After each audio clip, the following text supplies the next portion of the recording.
আসসালামু আলাইকুম সবাইকে, নৌকা ভ্রমণের একটি ভিডিওতে আপনাদের সকলকে জানাচ্ছি স্বাগত।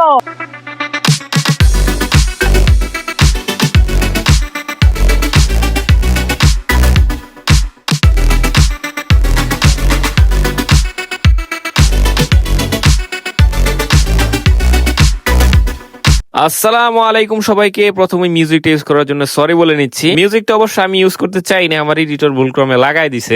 এডিটর তো আমিই। ওকে, নাও কাম টু দ্য পয়েন্ট। তো মোটামুটি প্রত্যেক বছর একবার হলো নৌকা ভ্রমণে যাওয়া হয়। আমাদের এদিকে যেহেতু খালবিল আছে আর বর্ষা সিজনে আমাদের এদিকে পানিও থাকে, যে কারণে নৌকা পথে মানে নৌকা দিয়ে হচ্ছে ওই কি জানি বলে এটা 300 ফিট যাওয়া হয়। তো এরকমই একটা দিন ছিল আজকে। আর আমি একদম ভাই ভোজন প্রেমী মানুষ, আপনারা ভালো করে জানেন, যে কারণে নৌকাতে উঠার পরে সকালে নাস্তা করার জন্য আমি খুঁজতেছিলাম যে সকালের নাস্তা কি।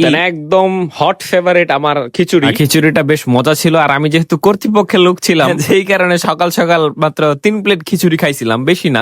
খিচুড়িটা বেশ মজার ছিল। আমি ভাই এই কথাগুলো একদম নরমালি বলতেছি, বিকজ হচ্ছে আমি অত ওই অ্যাডভান্স লেভেলের কথা বলার মতো সিচুয়েশনে আমি নাই। আমরা সকালে নাস্তা টাস্তা করার পর ভাবলাম যে ভাই একটু শর্ট টট নেই। তো এক ছোট বাইরে দিছিলাম ক্যামেরা ধরার জন্য, আমি দাঁড়াইছিলাম একটু শর্ট নিতেছিলাম। বাট দুঃখজনক হলেও সত্য, ওই যে সামনে এটা জেনারেটর না কি জানি বলে, এটা শব্দের ঠেলায় আমি নিজেই বুঝতেছিলাম না যে আমি কি কইতাছিলাম। পরবর্তীতে আমাদের নৌকা ভ্রমণের টি শার্ট দেওয়া হয়, যেটা কিনা খুবই সুন্দর ছিল, আর আমরা খুবই উপভোগ করতেছিলাম ওয়েদারটা। ওয়েদারটা বেশ চমৎকার ছিল। আমার ভিডিওটা অনেকটা রিপন ভাইয়ের মতো হয়ে যেতেছে। I am Ripon video, I love you. তো আমরা এসব প্রাকৃতিক পরিবেশ উপভোগ করার সাথে সাথে আমাদের হচ্ছে জহুরের নামাজের ওয়াক্ত চলে আসে, যে কারণে আমরা সবাই, আমি ভাই নামাজ পড়ছি। ভাই আপনারা অনেক কইতে পারেন যে তুমি বেটা নামাজ বাদ দিয়ে খেলি ভিডিও করতেছিলাম। ভাই আমি নামাজ পড়ছি, ও তখন জায়গা ছিল না দেখে ভিডিও করতেছিলাম, পরবর্তীতে নামাজ পড়ে আনিছি। আমি ভাই একটা জিনিস কি, যে আমি চোর হলেও মানুষ ভালো আছি। তো আপনি যেখানে থাকেন না কেন অবশ্যই নামাজ পড়ার চেষ্টা করবেন। তো পরবর্তীতে আমরা একদম চলে আসছিলাম 300 ফিট পার হয়ে, মানে 300 ফিটের আর একটু সামনে চলে আসছিলাম। আর ওইখান থেকে ভাই যে চমৎকার ভিউ দেখা যেতেছিল, মার্শাল্লাহ। আসলে নৌকা ভ্রমণের প্রশান্তিটা এই জায়গায়, প্রকৃতির মাঝে নিজেকে অনেকটা বিলিয়ে দেওয়া, বিশেষ করে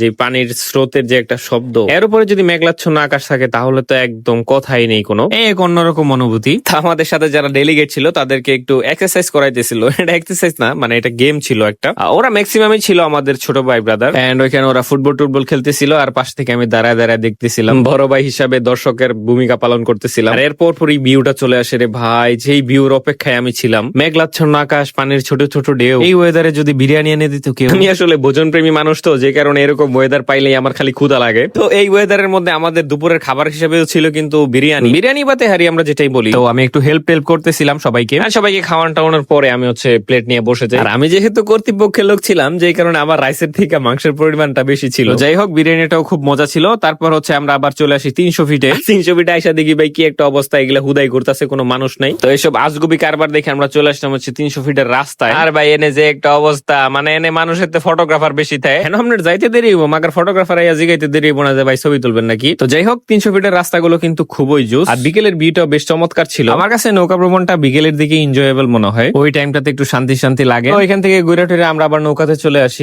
সন্ধ্যার দিকে ছোট ভাইরা একটু দুষ্টামি টুষ্টামি করে, পারফর্ম টারফর্ম করে। আর হ্যাঁ, আরেকটা কথা বলে রাখি, আমরা কিন্তু এই নৌকা ভ্রমণে কোনো প্রকার মিউজিক বাজাই নাই। খুবই ভদ্র এবং সুষ্ঠু একটা নৌকা ভ্রমণ ছিল। তো ধৈর্যের সহিত যারা এতটুকু ভিডিও দেখেছেন তাদেরকে আন্তরিকভাবে ধন্যবাদ। খুব শীঘ্রই দেখা হবে কোনো রেগুলার একটা ভিডিওতে। সেই পর্যন্ত সকলেই ভালো থাকবেন, সুস্থ থাকবেন, আর হ্যাঁ, পেজে ফলো দিয়ে সাথেই থাকবেন। আল্লাহ হাফেজ, আসসালামু আলাইকুম।